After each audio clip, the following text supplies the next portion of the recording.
Buenos días, los que ya entraron, por favor, pongan su asistencia en el chat. En un momento comenzamos.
Bueno, pues vamos a comenzar con la primera sesión de la semana de Historia Universal.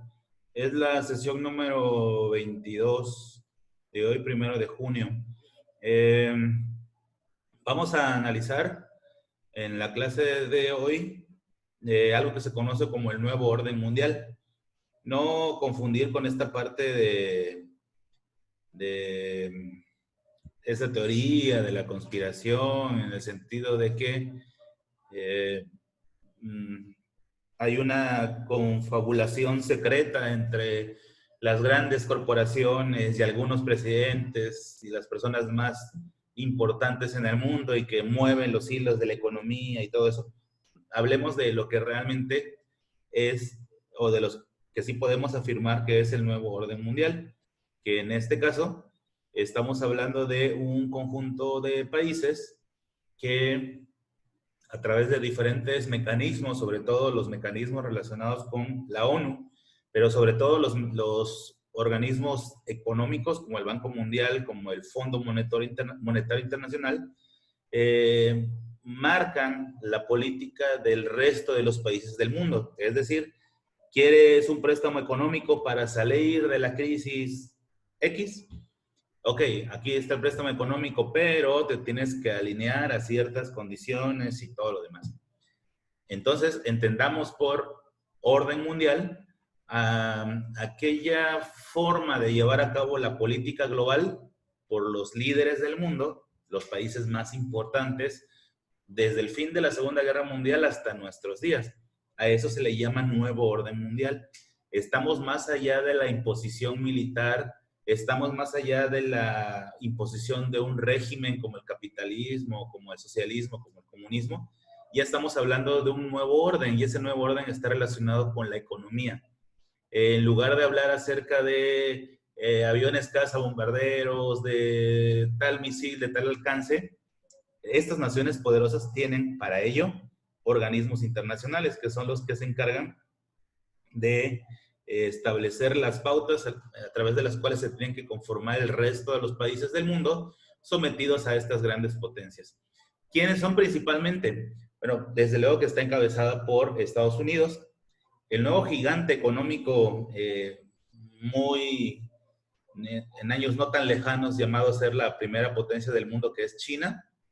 El contrapeso de la parte norteamericana, inglesa y de la Unión Europea, que es el anterior bloque comunista, ahora enmarcado como líder ideológico tal vez de este mismo sistema a Vladimir Putin, no tanto hacia el de China que está a la derecha de Vladimir Putin, tiene una visión ya no tanto de preocuparse por la injerencia del régimen.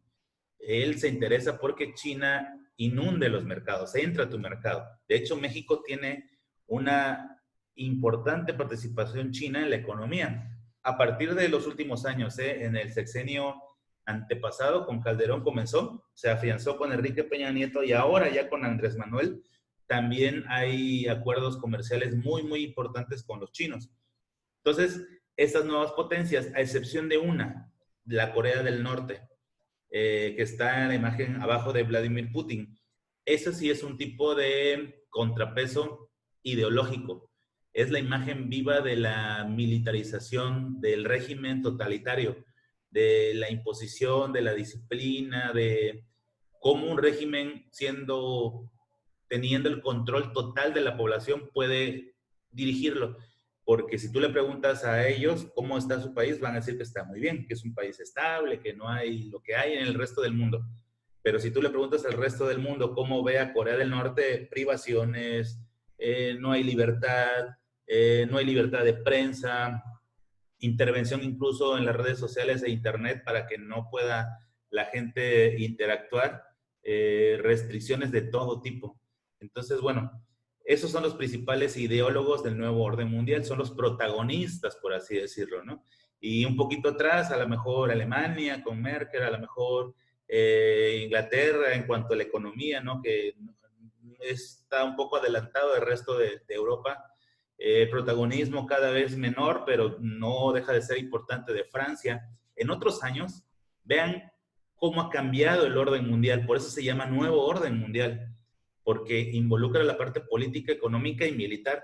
Si pusiera yo el grupo de los 4 países más poderosos al finalizar la Segunda Guerra Mundial, o incluso antes de que se llevara a cabo la Segunda Guerra Mundial, pues siempre los países vanguardia era Inglaterra, Francia, Estados Unidos, Alemania, si tú quieres. Y vean, se sale de este protagonismo países como Inglaterra, como Francia, como la Alemania, que está ahí cerca, ¿no? Y lo curioso del asunto es que 2 países asiáticos son parte de este nuevo liderazgo del mundo. Uno por la parte económica y el otro por la parte militar. Y el otro, que es Euroasia, me refiero a los rusos, pues también ahí es un contrapeso económico, comercial, petrolero y militar. Ese sí es de cuidado para Donald Trump, para la hegemonía norteamericana. Pero la principal amenaza para el mundo en este nuevo orden mundial es China. China, que parece que ya es incontenible, que ya es irremediable este ascenso para convertirse en la gran protagonista de la economía a nivel global. Y bueno, es una mezcla rara, porque los chinos de fronteras para afuera son economía de mercado, economía mixta, un país de inversiones, pero de frontera para adentro es ahí una transición entre el modelo antiguo autoritario, con sanciones y penas muy severas, incluyendo la pena capital, con cierta tendencia, lo que antes llamábamos comunismo militar. Sin embargo, al exterior de sus fronteras es un país completamente flexible, de las llamadas economías de mercado, a pesar de que tenemos el estigma de que es color rojo y que es comunista. Entonces, bueno, estos son los nuevos protagonistas en el orden mundial, que sirva como introducción. A eso nos vamos a dedicar el día de hoy, a tratar de entender la reconfiguración del poder político y económico que se le conoce como el nuevo orden mundial. Vamos a analizar esto. Ustedes van a tomar notas de lo que se está exponiendo. Vamos aquí sí en esta materia, hace rato me estaba confundiendo de materia, vamos a retroalimentar estas 2 páginas del libro que ya están hechas, pero por si hubiera alguna duda y que la podamos retroalimentar o complementar con lo que ustedes ya tienen. Y eso analizaremos el día de hoy. Un reporte de un pequeño video que habla sobre las nuevas condiciones en este nuevo orden mundial, sobre todo después del COVID, porque el COVID es determinante. Las economías del mundo se quebraron, incluyendo la nuestra. Y ahora, ¿cómo se va a reconstruir el mundo? ¿Qué países van a ser los protagonistas en tenderle la mano, entre comillas, a los países que están en crisis? ¿Qué condiciones van a pedir a cambio? ¿Qué intereses de orden económico van a otorgarle a los países que pidan préstamos? ¿Qué condiciones les van a imponer? ¿Qué condiciones de intercambio comercial o de mercado se van a establecer entre estas potencias que van a tratar de ayudar a aquellas potencias que están en un momento de crisis? ¿Y cómo se va a ver brutalmente beneficiado el Banco Mundial y el Fondo Monetario Internacional, que se van a dedicar a hacer préstamos a 3/4 de los países del mundo, porque la crisis económica que ya es visible, ya se siente, en algunos países más, otros menos, llevó a que alrededor de 150 países en el mundo tuvieran recesión económica hasta ahora. Y aquellos que a lo mejor no están entrando todavía en este nuevo dato, a lo mejor es porque apenas van a establecer cuáles son sus resultados negativos que se esperan. En México, el viernes, se nos tocó una noticia súper mala. El Banco de México, organismo dependiente del Estado mexicano, de la Secretaría de Gobernación, estableció 3 escenarios para México. El mejor de todos es donde tendríamos una recesión económica de 4.2, es decir, un menos 4.2 de Producto Interno Bruto para este año. Y el año que viene, de rebote, otro impacto de 4% de contracción en la economía. 2 años seguidos de menos 4 del Producto Interno Bruto. Nunca se había visto en el México moderno, a excepción de la década de los 70, cuando se cayó la economía con Luis Echeverría y no se cayó a ese nivel. Entonces, bueno, ese es un escenario. El otro escenario todavía peor es que hay una recesión económica de 8% y que para el segundo año, para el 2021, una contracción del menos 4%. Es decir, nos va a ir muy mal en este año, 8%, pero el año que viene no nos va a pegar menos 8, sino menos 4, es decir, la mitad del daño de este año. Y el otro escenario, que es el más benévolo, es que tenemos una contracción económica este año de menos 4 y que el próximo año estemos en ceros. Sin recesión, pero sin crecimiento. Entonces, bueno, lo que estoy queriendo decir es que un momento como este de crisis provocada por la paralización de los medios productivos, la cuarentena, la falta de consumo, el quiebre de pequeñas y medianas empresas y todo lo que conlleva esta crisis, pues va a traer una nueva reconfiguración en el mundo, porque muchos países van a recurrir a la deuda y con eso se van a condenar en las próximas décadas para pagar o saldar esas cuentas. Y el que va a ganar, el gran triunfador de esto, van a ser los organismos internacionales o países como China, que pueda ofrecer insumos, sobre todo insumos médicos. Ahorita, en este instante, en este momento, México está recibiendo apoyo por parte de China en el ámbito de insumos de salud, que no sabemos qué tanto, ¿no? Porque siguen denunciando que hay falta de material en los hospitales, pero estamos recibiendo apoyo en ese sentido. En Estados Unidos nos está también ofreciendo apoyo tecnológico con los respiradores. Y lo que sigue es que, ojalá que no, y Andrés Manuel, por ejemplo, dice que no quiere que el país se endeude. Eso está perfecto. El problema es que tendrías que hacer como sopesar, ¿no? El no recurrir a la deuda, ¿qué tantas implicaciones puede tener? Porque si yo justifico que me voy a endeudar para atender a los enfermos de COVID, cuando ese préstamo llegue, cuando ya haya liquidez de ese préstamo, lo peor de la pandemia habrá pasado. Sino más bien cómo vas a utilizar el dinero para reconstruirlo, en qué lo vas a invertir. Si vamos a adquirir deuda para seguir adelante con los proyectos ya preestablecidos, pero que con la crisis no alcanzaría, pues siento que sería un error. Si se va a recurrir a deuda pública para generar nuevos y diferentes fuentes de empleo, más allá de los planteados por el proyecto de este presidente, me refiero al Tren Maya, a la refinería, al aeropuerto, entonces está bien. Si es algo diferente a eso, porque lo otro ya estaba presupuestado y ni modo, tienes que seguir tu proyecto a pesar de lo precario o lo endeble que fue la economía, porque es el principio de la política, ¿no? Lo vimos en filosofía política. Entonces, bueno, eso analizaremos el día de hoy. Total que esto va a reconfigurar el nuevo orden, el orden mundial, y algunos países tendrán mayor protagonismo y otros lo perderán. Creo que China en este instante va a adquirir un mayor poder económico derivado de esta crisis. En esta nueva reconfiguración, voy a minimizar aquí, en esta nueva configuración, el poder militar implementado durante las 2 guerras mundiales del siglo pasado y la Guerra Fría, que fueron múltiples conflictos que ya mencionamos y que ya hablamos, estaba basado en el enfrentamiento militar. un enfrentamiento primero ideológico, ¿no? Cuando hablábamos del comunismo, capitalismo, cuando hablábamos del bloque ruso, soviético y el bloque norteamericano, eso ya quedó atrás. Ahora el nuevo conflicto, bajo este nuevo orden, se da en trincheras diferentes. La primera de ellas, y que es la razón por la cual están obteniendo beneficio económico algunos países, es la globalización.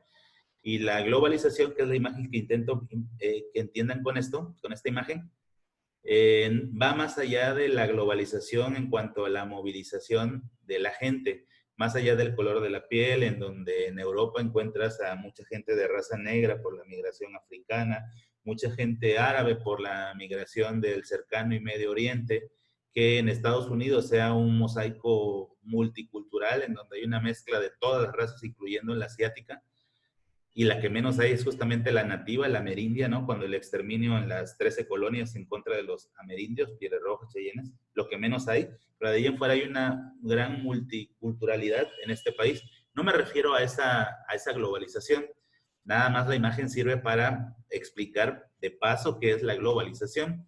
Es la interconexión entre los diferentes grupos sociales, entre los diferentes países y continentes, en donde se intercambian principios como la parte económica, la parte tecnológica, la moda, la música, el arte, la ciencia.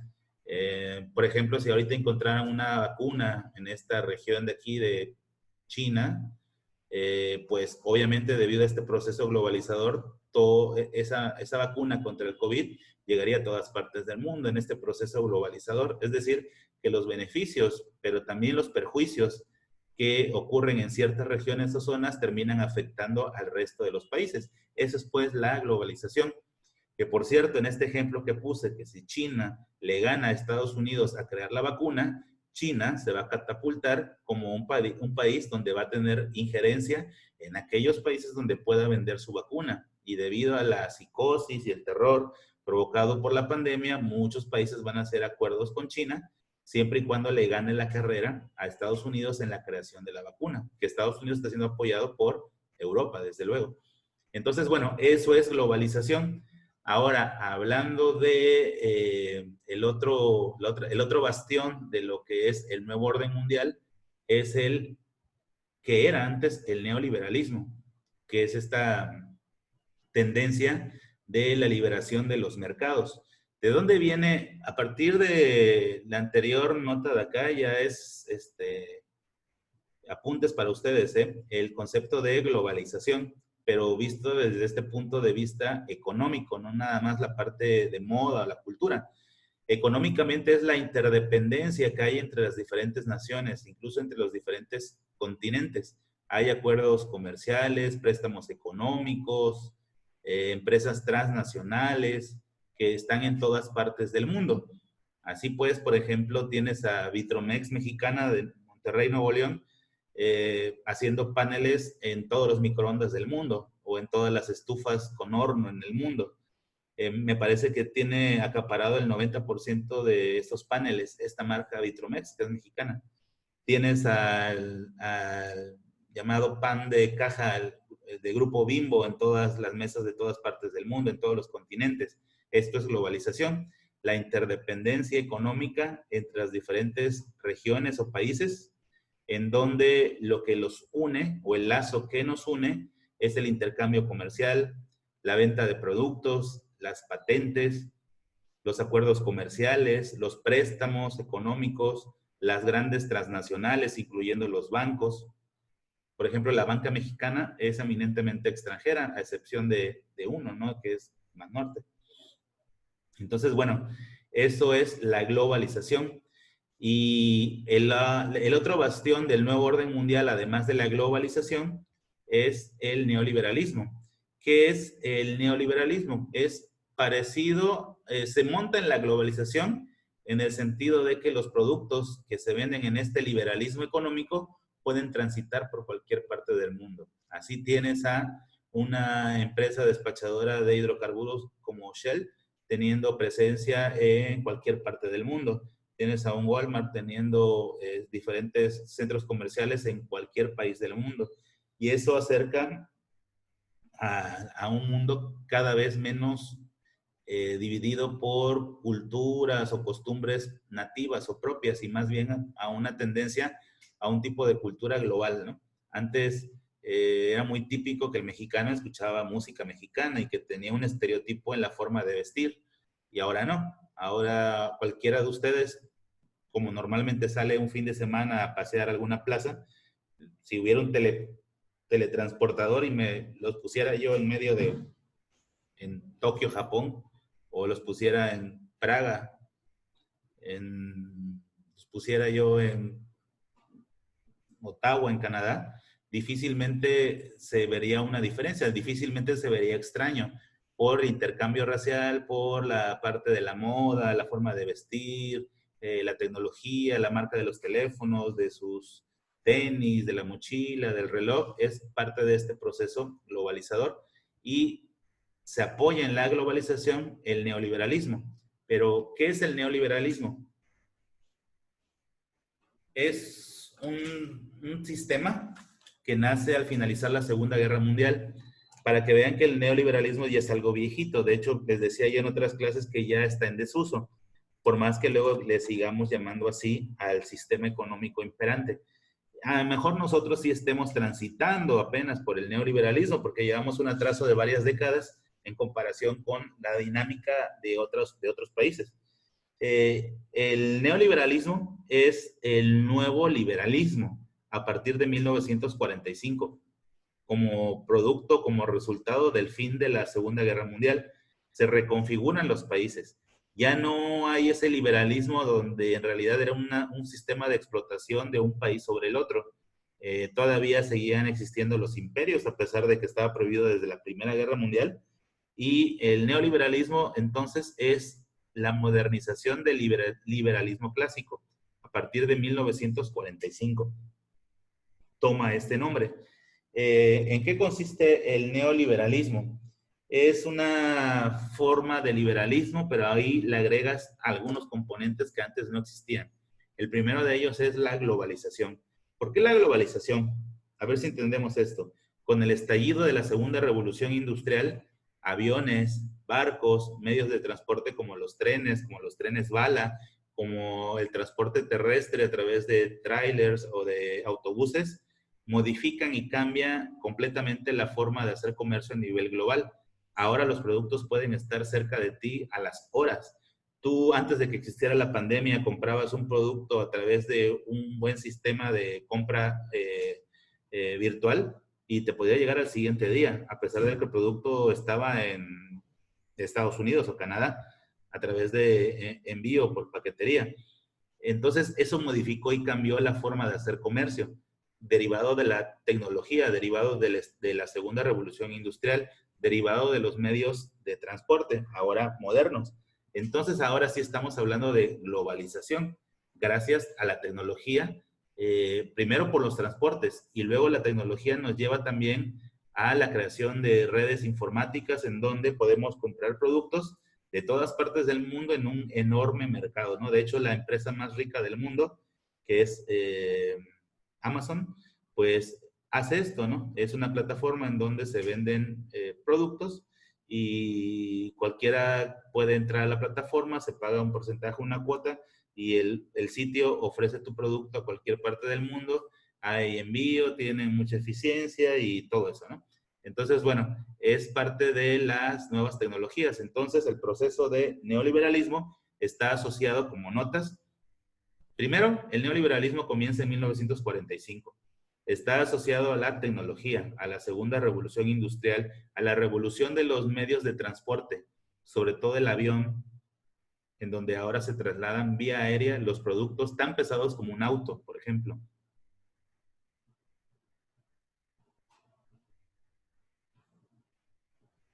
También asociado al neoliberalismo está la cultura del consumo, que es parte de esta modernidad. Vivimos, como advertía Carlos Marx, en un mundo materialista y todo el mundo quiere trabajar para comprar, quiere ganar dinero para gastar dinero. Y esa tendencia en todas partes del mundo de la actualidad se le llama consumismo. Entonces, el neoliberalismo se aprovecha de los medios de comunicación, de las nuevas formas de transporte, para implementar la globalización, implementa la cultura del consumismo y a través del consumismo, venta de productos, a través de patentes, de marcas. Un poco lo que esto analizamos en estructura socioeconómica. Entonces, bueno, el neoliberalismo, que es el modelo imperante después de la Guerra Fría, es un modelo que empieza a aparecer a partir de 1945, se va perfeccionando y tiene durante la Guerra Fría se implementa y tiene una temporalidad de 50 años en los primeros países donde lo implementan, que es sobre todo Estados Unidos y algunos países europeos occidentales. Es decir, el neoliberalismo como tal se reconfigura en el año de 1995. Es decir, el neoliberalismo como tal tiene una vigencia para los países que lo implementaron en un primer momento de 50 años. Y a partir de 1995, ya al filo del año 2000, el nuevo milenio, aparece una nueva forma que son las economías flexibles y el libre mercado. Todo eso como notas. El neoliberalismo dura de 1945 a 1995, cuando menos en los países que inicialmente lo implementan. A partir de 1995 entra una nueva dinámica económica, que es las economías de libre mercado y los sistemas de gobierno mixtos, en donde aquí la primicia es el dinero, es el capital, es un poco el capitalismo, pero moderno. Al final de cuentas sigue siendo parte del llamado materialismo de Carlos Marx. Sin embargo, ha cambiado de nombre. Liberalismo, neoliberalismo, economías de mercado, gobiernos flexibles. Al final de cuentas sigue siendo el componente básico en todos el materialismo, es decir, el bien material, el capital. Y sigue provocando otra vez a Marx. Por eso es importante analizar todo desde el punto de vista con un sustento teórico.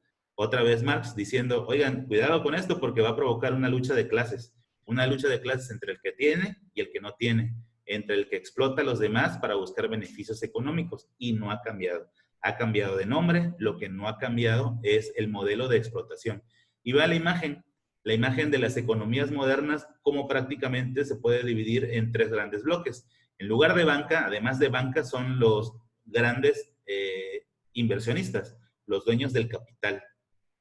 Por otro lado, el grueso de la población es el que carga la economía de un país a través de los impuestos, sobre todo la clase media, y el gobierno, cuando los gobiernos dejan mucho que desear, pues prácticamente no hacen nada para evitar este saqueo sistemático por parte de los grupos de poder. Es más, a veces hasta los gobiernos participan en este tipo de saqueo económico en contra del grueso de la población, que siempre en todos los países y como muestra histórica, es la clase media y clase media alta los que sufren los grandes embates de las crisis económicas. La clase baja tiene muy poco que perder y la clase alta, muy alta, siempre está asociada al poder público, es decir, al gobierno, y difícilmente sufre estragos considerables. Vean estas otras imágenes que representan el nuevo modelo neoliberalista que habíamos visto en estructuras económicas y al principio de introducción en Historia Universal, la imagen del tío Sam, que es la imagen del capitalismo, con el signo de dólar y ofreciendo pues a estos que representan a México, pues un tipo de apoyo, de ayuda, en este caso pues es como comida, ¿no?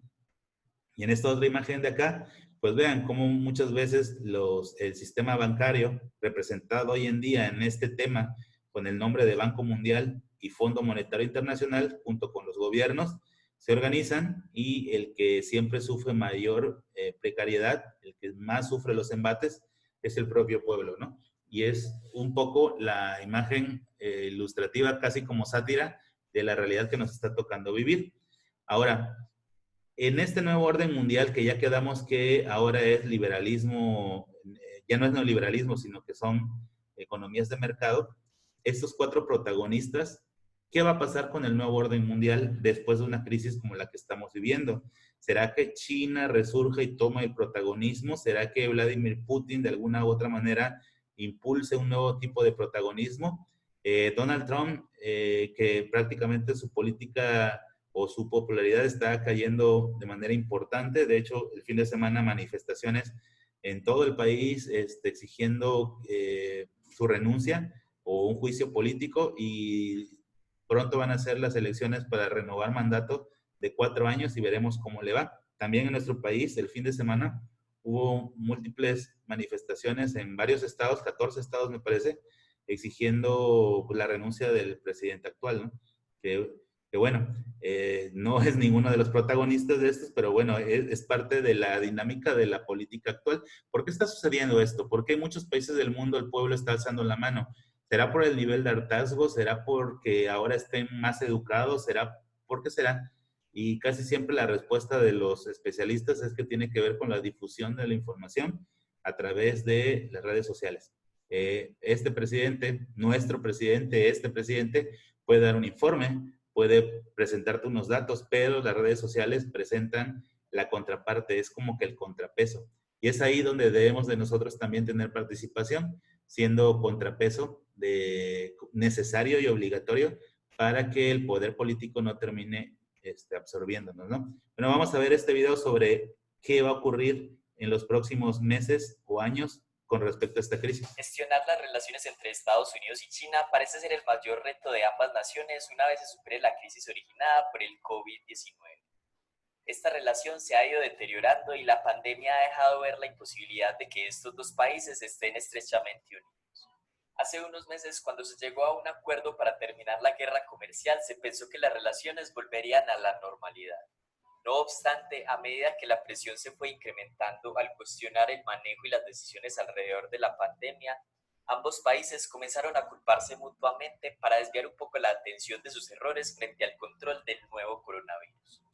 La suspensión de la financiación a la Organización Mundial de la Salud por parte de Estados Unidos comenzó a calentar el ambiente. Según Estados Unidos, la OMS no hizo bien su trabajo y afirma que Xi Jinping, el presidente de China, decidió ocultar información sobre el origen del virus. También lo acusa de haber negado las pruebas de que los chinos sabían sobre la transmisión del virus entre humanos, además de haber amenazado y reprimido al médico que intentó advertir sobre la aparición del nuevo virus. El presidente Donald Trump se ha referido al coronavirus como el virus chino, lo cual ha calificado China como un acto racista y xenofóbico. Por su parte, funcionarios chinos insinuaron que el ejército estadounidense fue quien liberó el virus. La presión ha llegado al punto donde altos funcionarios de la administración de Trump han presionado a las agencias de espionaje norteamericanas para que encuentren pruebas de que el laboratorio de Wuhan en China fue el origen del brote del virus. Aunque gran parte de la comunidad científica afirma que lo más probable es que el virus tenga un origen animal. Culpar a China parece ser la estrategia de Trump para desviar las críticas cuando percibió que el control del virus se le salió de las manos, porque en febrero él mismo destacó los esfuerzos de China para controlar el virus.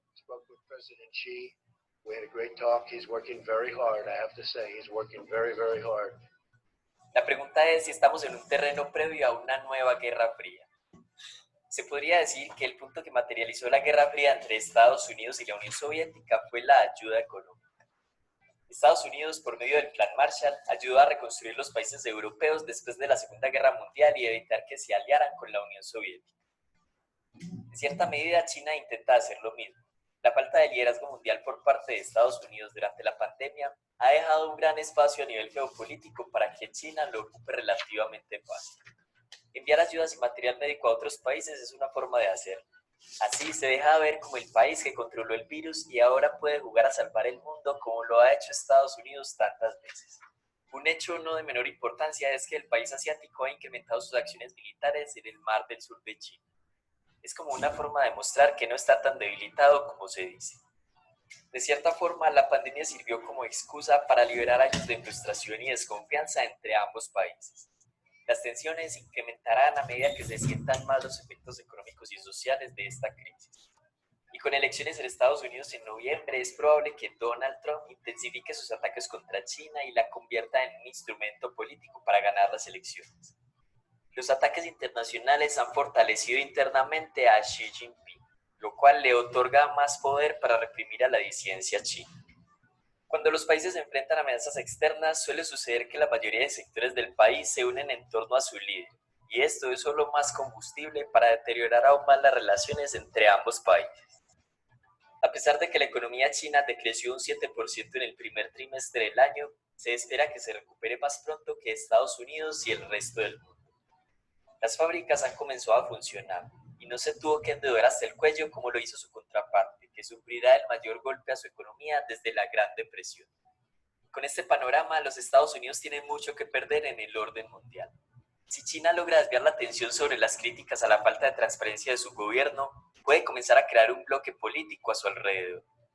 No lo sabemos, pero es posible que China esté adelantado en el proceso para obtener la vacuna, lo cual le podría dar un elemento geopolítico adicional a su favor. Estados Unidos y sus aliados harán lo posible para opacar al gigante asiático, porque saben que ceder más terreno a China ayudaría a fundar la idea en el mundo de que los sistemas represivos y autoritarios son la nueva tendencia del futuro. Con el agravante para el país del norte que, a diferencia de la Unión Soviética, China sí es una potencia económica. Uno de los factores que podría frenar un conflicto como una guerra fría es la gran dependencia de Estados Unidos de la industria china. Y aunque tengan la intención de crear estrategias y reorganizar sus relaciones comerciales, son procesos que no se cambian de un día para otro. Además, un conflicto con China dificultaría aún más la recuperación económica de Estados Unidos. Y un dicho que repiten mucho en ese país es que las crisis no reeligen presidentes. Por el momento, la tensión no va a bajar. Donald Trump, en pleno año electoral y en recesión económica, seguirá atacando a China. Y Xi Jinping aumentará su esfuerzo diplomático internacional para intentar recuperar la confianza del resto del mundo. ¿Ustedes qué piensan? ¿Quién saldrá ganador o al menos quién saldrá menos perjudicado? ¿Creen que se dividirá el mundo en dos bloques geopolíticos tan claros como pasó con Estados Unidos y la Unión Soviética? Deja tu opinión en los comentarios y gracias por ver el video. Y bueno, ese es el panorama respecto al nuevo orden mundial y cuáles son los países que comandan o son los líderes en esta intento por ser la potencia líder a nivel mundial. La imagen representa a Xi Jinping de China, abajo de él a Donald Trump, a la izquierda de Donald Trump al líder coreano, a Kim Jong-un, que no sabemos qué pasa con él, no ha salido. Piensan algunos que incluso tiene muerte cerebral, no lo sabemos. Y arriba de él a Vladimir Putin, ¿no? Que son los líderes del mundo. Nos vamos a la parte esta de la retroalimentación de la página 113. En la 113, la confusión fue que el libro tiene una instrucción, pero yo durante la clase di otra instrucción. De la exposición de los temas de movimientos de liberación nacional, había que escoger uno. Vimos liberación de la India con la intervención de Mahatma Gandhi. Vimos el Ejército Zapatista de Liberación Nacional en México. Vimos el movimiento de 1968. Vimos el Mayo francés. Vimos la Revolución de Chile. Vimos la Revolución de Terciopelo en los países de la Cortina de Hierro. De esos había que escoger uno. Y de esos que escogieran, que yo dije que el más fácil era México 68, hacer una representación mental en esa parte del libro, un collage. El collage puede llevar letras, fechas, nombres y además de gráficos. Eso es la confusión y por lo cual quise hacer la retroalimentación. La otra de la 108, incluso ya la contestamos aquí en clases en el